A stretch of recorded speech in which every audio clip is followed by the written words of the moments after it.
I remember feeling utterly exhausted, like every ounce of energy had been drained from me. My cousin and I had been hitting up concert after concert, our bodies begging for a break.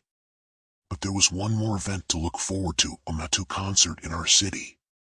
Despite our weariness, the excitement of seeing him live was enough to keep us going.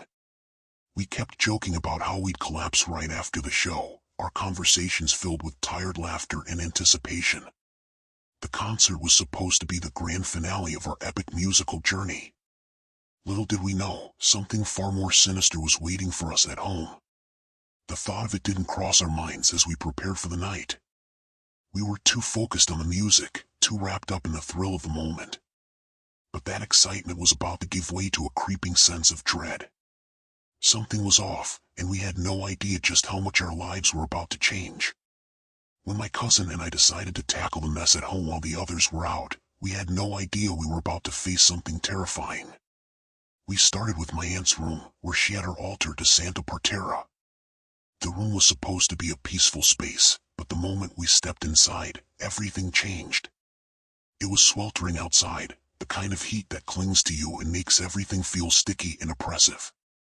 But as soon as we crossed the threshold into my aunt's room, the temperature dropped sharply. It wasn't just a slight chill, it was as if someone had cranked the air conditioning to the maximum. The cold wasn't just an external feeling, it seemed to seep into us, crawling under our skin and freezing us from the inside out. I looked at my cousin, and I could see she felt it too. We were both stunned, shivering despite the heat outside. We exchanged uneasy glances, trying to ignore the growing sense of unease that was settling in our chests. Something was definitely wrong, but we tried to push our fears aside as we continued cleaning. As we continued to clean, an unsettling feeling made us both uneasy. It was as if we were being drawn to the altar, almost like a magnetic pull that we couldn't ignore. We looked over at the altar to Santa Parterra and froze in our tracks.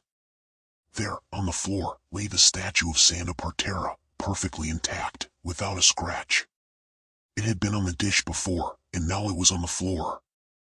We couldn't understand how it had ended up there. Our eyes were glued to the statue, trying to make sense of it.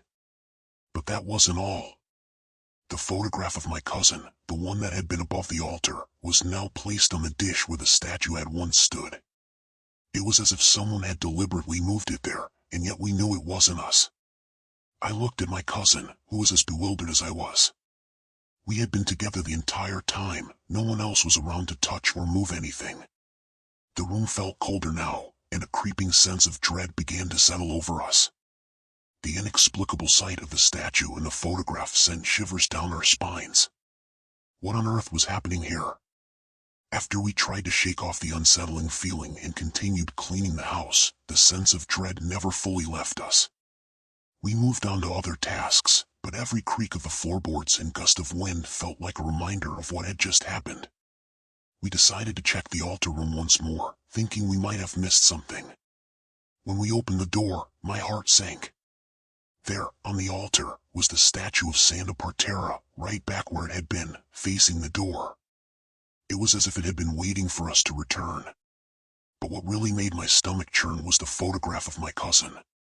It was no longer just moved, it was burned, the edges blackened and curled as if scorched by an unseen flame. The statue's gaze seemed almost accusatory, as if it had witnessed something that we hadn't yet understood. The photo's burned state felt like a cruel omen, a dark message that chilled me to my core. I stared at the charred remains, unable to comprehend what force could have caused such a horrific scene. I turned to my cousin, and I could see the terror in her eyes, mirroring my own. We were not alone in this house, and whatever was here was far more malevolent than we had ever imagined. When my aunt finally came back, we rushed to her, our voices trembling as we tried to explain what had happened. Her face grew pale as we recounted the chilling events, the statue's unexplained movement, the burned photo. We begged her to help us, to protect us from whatever was tormenting us. In the room, we gathered around the altar, clinging to each other as we prayed. We begged Santa Parterra for protection, for the strength to drive away whatever dark force had made its presence known. Our words were desperate, the prayers spilling out with a fervor we'd never known before. Each plea felt like a small lifeline, an attempt to push back against the encroaching darkness. Even as we prayed, I couldn't escape the gnawing sensation that something was still with us, lurking just beyond the edges of our awareness. The room felt colder than before, the shadows darker and more oppressive. Despite our attempts to drive away the fear, it lingered in the corners of the room, an unshakable presence that refused to be ignored. We finished the prayer, our voices hoarse and our spirits drained. I glanced around the room, half expecting to see something, or someone, waiting in the darkness. The feeling of being watched never left me. Even now, as I try to put these memories behind me, I can't shake the feeling that whatever we encountered is still out there, watching, waiting for the right moment to return. It was the most terrifying thing we've experienced this year, but deep down, I know it won't be the last. The darkness is still there, hiding in the shadows, waiting to strike again. Every time I close my eyes, I see those dark, empty spaces where something unseen seems to linger just out of reach. The fear that grips me isn't just from what happened, but from the unnerving certainty that it's not over. Whatever it was, it's still out there, biding its time, ready to return when we least expect it.